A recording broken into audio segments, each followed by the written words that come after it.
The sofa was still warm. A single drop of blood had traced its way down the right armrest, slow and deliberate, like it had all the time in the world.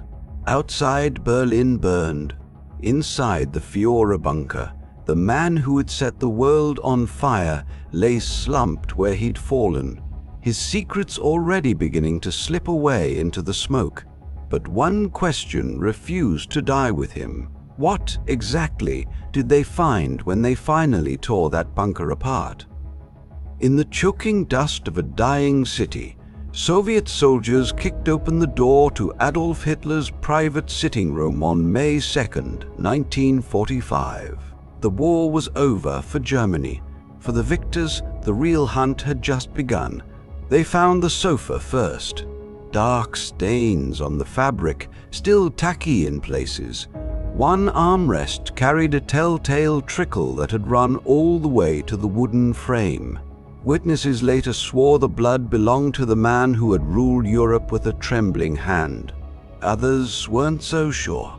A few steps away, the faint smell of burnt gasoline and cyanide still clung to the air. 2 bodies had been carried out to the Reich Chancellery Garden the day before, doused, torched, and buried in a shallow crater. What remained was barely human, yet the Soviets needed proof. Stalin demanded it. Was the monster truly gone, or had he slipped the noose again? The first autopsy team worked under extreme pressure. Charred remains, a jawbone with distinctive dental work, teeth that matched Hitler's known records perfectly. The Soviets announced they had their man. Case closed. He married Eva Braun that afternoon in a grim little ceremony. Then came the goodbyes, the cyanide capsules distributed to his inner circle, the final orders. Around 3:30 p.m., a single gunshot cracked inside the study. Witnesses heard it. Heinz Linger, Hitler's valet, and others rushed in. Hitler sat collapsed on the sofa, head forward, blood pooling. Eva lay beside him, apparently untouched by bullets, cyanide the likely culprit for her. Their bodies were wrapped in blankets, carried up the stairs to the garden, soaked in petrol, and set alight. The flames fought the wind and rain for hours. What was left was shoveled into a bomb crater and covered. The Soviets arrived days later. They dug. They found fragments. They performed autopsies that described a body with a cyanide odor and a gunshot to the head. But the reports were messy, contradictory, and clearly shaped by Stalin's paranoia. He refused to believe Hitler was dead.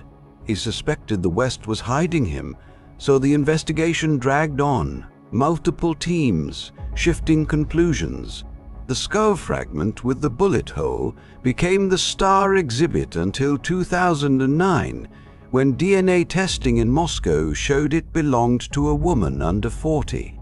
Not Hitler, not even close. The jawbone and teeth, however, told a different story. Multiple forensic examinations, including by independent experts years later, confirmed the dental matches. Those were Hitler's. No serious doubt remains there, but the blood on the sofa, that became the thread that refused to break. Preserved fragments of that infamous couch sum now in Western museums. Others, still in Russian archives, carried stains that looked like they came from a slow bleed. Not the dramatic spray of an instant headshot, something more lingering. Recent forensic work, including DNA analysis on those bloodstains, has tied the genetic material directly to the man whose teeth sit in Moscow. It confirms someone with Hitler's DNA sat on that sofa and bled there in late April 1945. The timing, the location, the context all line up. He died in that room, yet the details still twist. Why the trickle instead of a gush? Had he taken cyanide first, weakening himself, then pulled the trigger? Or was the gunshot less immediately fatal than the official story claimed? The sofa stains suggest he didn't die instantly. He lingered at least for moments while his blood found its path. And then there are the body's other secrets, the ones that fuel decades of mockery, conspiracy, and dark fascination. The one testicle rumor. British soldiers sang about it during the war. Hitler has only got one ball. It originated from a 1923 medical exam during Hitler's imprisonment after the beer hall putsch. The doctor noted right-side cryptorchidism and undescended testicle. Confirmed in the records, not myth, not propaganda, a documented physical reality. The micropenis claims are murkier.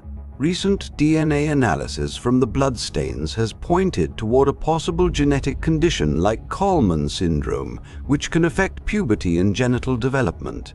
Some reports suggest it supports the idea of underdeveloped anatomy. Others push back, saying the evidence stops short of proving a full micropenis. Such details were never noted in any surviving medical files from Hitler's doctors. The truth sits in that uncomfortable gray zone. One confirmed anatomical anomaly, layers of speculation around the rest.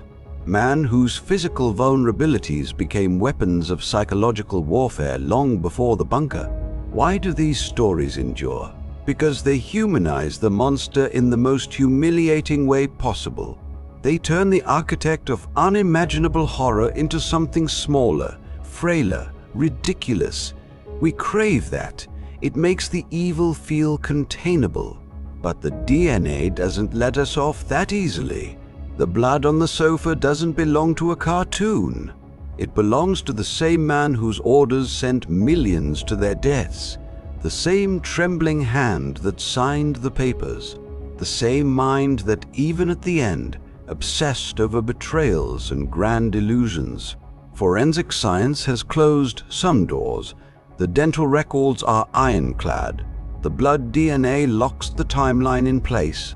Hitler died in that bunker on April 30th. His body was burned. The Soviets recovered enough to know it was him. Yet other doors remain wide open. What really killed him? Poison, bullet, or some terrible combination of both? Why did that skull fragment send investigators chasing ghosts for decades?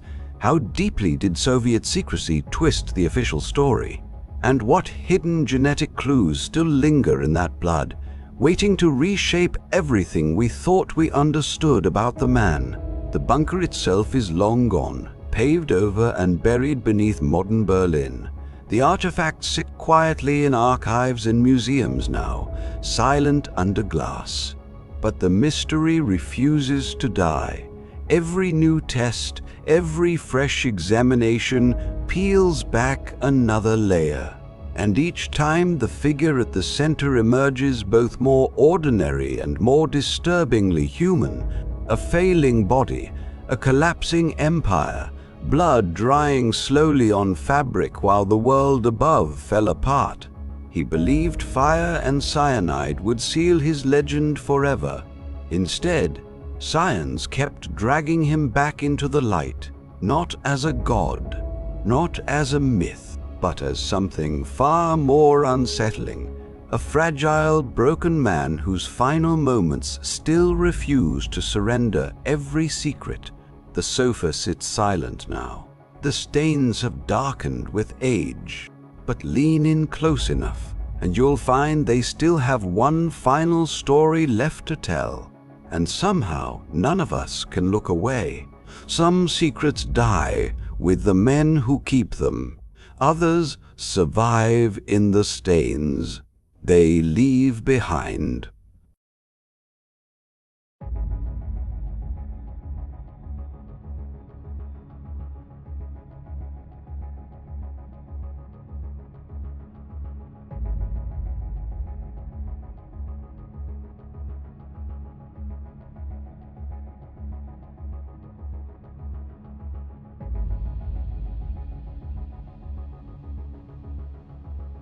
The history we're taught is only the surface.